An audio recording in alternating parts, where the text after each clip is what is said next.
మరి ఏ ధైర్యంతో ఇంటి అడ్రస్ ఇచ్చాడో తెలియదు కానీ మారుతి గారు మళ్ళీ ఆ ఏఎంబీలో చూసిన మాస్ ఫ్యాన్స్ ఉంటే వెళ్ళి కొడతారన్న. నిజంగా చెప్తున్నాను, ఆదిపురుషు చూసినప్పుడు ఓం రావుతో నేల లాగించి కొడతానన్నారు. కానీ ఇప్పుడు ఏం చేస్తారు, ఇంటికి వెళ్ళి కొట్టాలి. ఇప్పుడు నిజంగా చెప్తున్నా, ఒక అభిమానిగా ఎంత బాగా చేస్తుందో ఆయన లుక్లో చూపించాడు సినిమాని ఏ విధంగా ఉంటుందో. మారుతి గారు ఆర్ఆర్ కామెడీ అంటే బాగా పండిస్తారు. సరే పోనీ రికార్డులు బ్లాక్ బస్టర్లు అవ్వకపోయినా మనం చూసినంత విధంగా బోరు కొట్టదు అనిపించింది. కానీ నిజంగా చెప్తున్నాడు తగలేడు అన్న సినిమాని. యావరేజ్ అంత కేవలం ఆయన లుక్స్, ఆయన యాటిట్యూడ్, యాక్టింగ్, ఆ ముగ్గురు హీరోలు పెట్టాడు. ముగ్గురు హీరోలు కథకు సంబంధం లేదు. కాకపోతే ఓకే, ప్రభాస్ గారిని రొమాంటిక్గా చూపించాలి, రొమాంటిక్గా చేయాలి అన్న దృష్టిలో తీసుకుంటే ఫస్ట్ హాఫ్ వర్తే కానీ సెకండ్ హాఫ్ మాత్రం నాట్ వర్తన్నా. మళ్ళీ టికెట్ 450 ఓన్లీ ప్రభాస్ కోసం అయితే ఒకసారి వెళ్ళి చూడొచ్చు అనే సినిమా. పబ్లిక్గా చెప్తున్నాను, ప్రభాస్ కోసం అయితే యావరేజ్ అనమాట. సో ఓవరాల్గా నా వరకు చూసుకుంటే సినిమా యావరేజ్ అన్న, అంతేనా. Thank you. ముసల్ ఫైట్ అన్నా అది చెప్తున్నాను చూడన్నా, మనకే బాల సినిమాలు ఎటువంటివి చూస్తాం, ఇప్పుడు ప్రభాస్ సినిమాలు చూసాం, అంతే. ఒకటే మాట ఏదైనా హీరోయిన్లు ముగ్గురు పెట్టారు కదా, ముగ్గురిని పెట్టినప్పుడు ఏంటంటే ప్రభాస్ గారి కోసం పెట్టారు. కేవలం ఆయన రొమాంటిక్గా చూపించాలో, కామెడీ టైమింగ్తో చూపించాలన్నాడు. కానీ సినిమా వరకు అయితే స్టోరీ మైనస్ అన్న. Story minus, proper education screen play లేదు. అంటే ఏదో ప్రభాస్ ఉన్నాడు, ఆయన యాటిట్యూడ్, ఆయన నమ్ముకుని తీసేస్తే సినిమా హిట్ ఆడద్దు అనుకున్నాడు. అలాగే ఆదిపురుషు అయింది. ఇప్పుడు కూడా ఈ సినిమా ఆదిపురుషు కొంచెం బెటర్ అంతే. ఆయన ఫస్ట్ హాఫ్ బాగుంటుంది, కామెడీ బాగుంటుంది, ఆయన టైమింగ్ బాగుంటుంది. సో ఓవరాల్గా నా వరకు చూసుకుంటే రేటింగ్ వరకు చూసుకుంటే రేటింగ్ అడగొద్దాను. ఒక అభిమానిగా నేను రేటింగ్లు ఇచ్చి ప్రభాస్ని కింద పరచలేను. సో నా వరకు చూసుకుంటే సినిమా యావరేజ్ అన్న. అంటే మనం చూసి ఒక రివ్యూర్గా అవతలలో కూడా మన రివ్యూ నమ్ముతారు కదా కొంతమంది. సినిమా ఉన్నట్టే చెప్తుంది, నీ ఫ్యాన్ కదా ఏది చెప్పట్లేదు. ఫ్యాన్ ఎందుకంటే ఇక్కడ నీ ఫ్యాన్ అని చెప్పుకోవడం కోసం, ఒక జెన్యున్గా రివ్యూ సినిమా కోసం చెప్తున్నాను. ప్రాపర్ స్టోరీ లేదు, స్క్రీన్ ప్లే సరిగ్గా లేదు. అంటే కేవలం ప్రభాస్ అన్న యాక్టింగ్ ప్రభాస్ అన్న బ్రాండ్ నమ్ముకుని ఈ సినిమాని తీసాడు మారుతి. విశ్వప్రసాద్ గారు ఖర్చులు ఎక్కడ వెనకాల ఫస్ట్ నుంచి లాస్ట్ వరకు చాలా అంటే చాలా ఖర్చు పెట్టారు. ముగ్గురు హీరోయిన్లు కథకు అవసరం లేదు. సో ఓవరాల్గా నా వరకు చూసుకుంటే ఆయన ఏదో ప్రభాస్ గారికి ఒక్కొక్క టైంలో ఒక కామెడీ, రొమాంటిక్ చూపించాలనుకున్నా చూపించారు, ఎంజాయ్ చేసాం ఫస్ట్ హాఫ్లో ఓకే. కానీ స్టోరీ పరంగా, స్క్రీన్ ప్లే పరంగా డిసప్పాయింట్ చేశాడు మారుతి.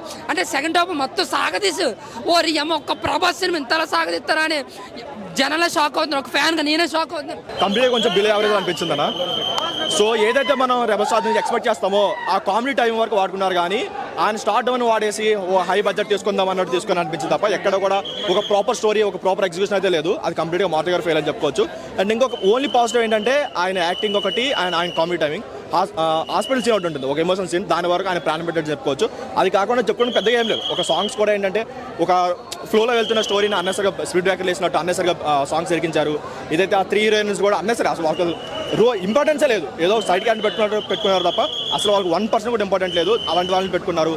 ఇలా చాలా ఉన్నాయి. ఏదో ఇరికించాలి, కమర్షియల్గా ఇరికించాలని తప్ప సినిమాలో ఏది లేదు. అండ్ కంప్లీట్గా అంటే కింద హెవీ కాంప్లెక్స్ వస్తుంది కాబట్టి 100% డిజాస్టర్ అవుతాయి. క్రొకడైల్ ఫైట్ అయితే చాలా బాగుంది. గ్రాఫిక్స్ కొంచెం బాగా చేశాడు. మారుతి గారు ఇంటి అడ్రస్ ఇచ్చింది. నేను అనుకోండి ఇంటి అడ్రస్ ఇస్తే ఏదో ఉంటుంది కదా అనుకుంటే సినిమాలో ఏమీ లేదు భయ్యా. మారుతి గారు మీరు వెంటనే ఆ వీడియో డిలీట్ చేసుకోండి, చాలా మంది ఫ్యాన్స్ మీ ఇంటికి వస్తారు. లేకపోతే నిజంగా ఏదో ఏడుస్తుంటే నిజంగా ఏదో సినిమాలో ఏదో గట్టిదే ఉండదా నేను అనుకున్నాను. కానీ సినిమాలో అయితే ఏమీ లేదు. ఆ రోజున వేడిసిన ఏడుపు కూడా థియేటర్ జనాలు తప్పించుకోవడానికి ఏడ్చామని నేను అనుకుంటున్నాను. మారుతి గారు, మా ప్రభాస్ అన్న లిప్ లాంటి వాడు, ఎవరికి అన్యాయం చేయడు, ఎవరికి ఇది చేయడు. కానీ ఆయన నమ్ముకుంటే మాత్రం ప్రాణం పెడతాడు. మారుతి గారు ఆయన మిమ్మల్ని నమ్ముకున్నాడు కాబట్టి, మీకు ప్రాణం పెట్టింది కాబట్టి మీతో సినిమా తీసిండు. మీరు అలాంటప్పుడు ఆయనకి ఎలాంటి సినిమా ఎలా హిట్ ఇవ్వాలి, మీరు ఎలాంటి హిట్ ఇవ్వాలి.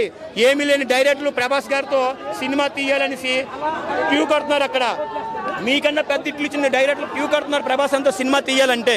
కానీ మాకే తెలియదు ప్రభాస్ అని నీతో ఎందుకు సినిమా ఒప్పుకున్నాడు. మారుతి గారితో ఒప్పుకున్నాడు అంటే ఏదో సినిమాలో కంటెంట్ ఉంటుంది కాబట్టి ఒప్పుకుంటాడు. ఏదో కంటెంట్ ఉంది, సినిమా ఒప్పుకున్నాడు అంటే ప్రభాస్ అని ఒప్పుకున్నాడు, ఏదో కంటెంట్ ఉంది. ప్రభాస్ అని ఎప్పుడు ఫ్యాన్స్ని ఉత్సాహం చేయాలని చూస్తారు తప్ప ఎప్పుడు నిరాశపరచని చూడు. కానీ ఒప్పుకున్నందుకైనా మీరు ఏం చేశారు సినిమాలు ఏముంది, కొన్ని పలానా స్టోరీ ఒకే చిన్న లైన్ పట్టుకుని వచ్చి మీరు ప్రభాస్ గారు చెప్పుంటారు. ఏమీ లేదు. నాన్నమ్మని మనవడు కాపాడాలి, మనవడు నాన్నమ్మని కాపాడాలని ఒక చిన్న స్క్రిప్ట్ చెప్పుంటారు. దానికి మా ప్రభాస్ అన్న స్క్రిప్ట్ బాగుందని చెప్పి ఓకే చేసినందుకు మీరు 3 సంవత్సరాలు వెయిట్ చేసుకొని ప్రభాస్ అన్న ఆ రోజు ఆర్ఆర్ ఫండ్స్ ఈవెంట్లో ఒక మాట చెప్పిండు, భయ్యా నువ్వు ఎలాగ రాసావు ఈ క్లైమాక్స్ సీన్ అనేసి. అసలు ఏమీ లేదు భయ్య. సినిమా గురించి చెప్తున్నాను కదా, క్లైమాక్స్ కదా ఏం కదా సినిమాలో ప్రభాస్ అన్నని ఓడికోలేపాడు మారుతి గారు. హ్యారీ పాటర్ తెలుగులో చూసినట్టు అనిపించింది నాకైతే. హ్యారీ పాటర్ తెలుగులో చూసినట్టు అసలు ప్రభాస్ ని అసలు ఎక్స్పెక్ట్ చేయలేదు. ఒక్కొక్క హారర్ సీన్ అసలు క్రేజీ ఉండే. ఒక్కొక్క హారర్ సీన్ చాలా బాగుంది. ఫస్ట్ హాఫ్ కొంచెం లాగ్ ఉండే. ఫస్ట్ హాఫ్ చూసినప్పుడు నెగిటివ్ గా అనిపించింది, బట్ సెకండ్ హాఫ్ చాలా బాగుంది. సెకండ్ హాఫ్ ఫస్ట్ హాఫ్ వరకు మేము అలానే అనుకున్నాం, బట్ సెకండ్ హాఫ్ తర్వాత చాలా బాగుంది. 2 కోసం వెయిటింగ్, 2 వస్తుంది, 2 కోసం చాలా వెయిట్ చేస్తాం. హారర్ కామెడీ అసలు అన్ని ఎమోషన్స్ చూపించాడు ప్రభాస్ ని, అసలు ఊహించలేదు మేమైతే. చాలా బాగున్నాయి ప్రభాస్ లుక్స్. డైలాగ్స్ అయితే చాలా చాలా బాగున్నాయి డైలాగ్స్.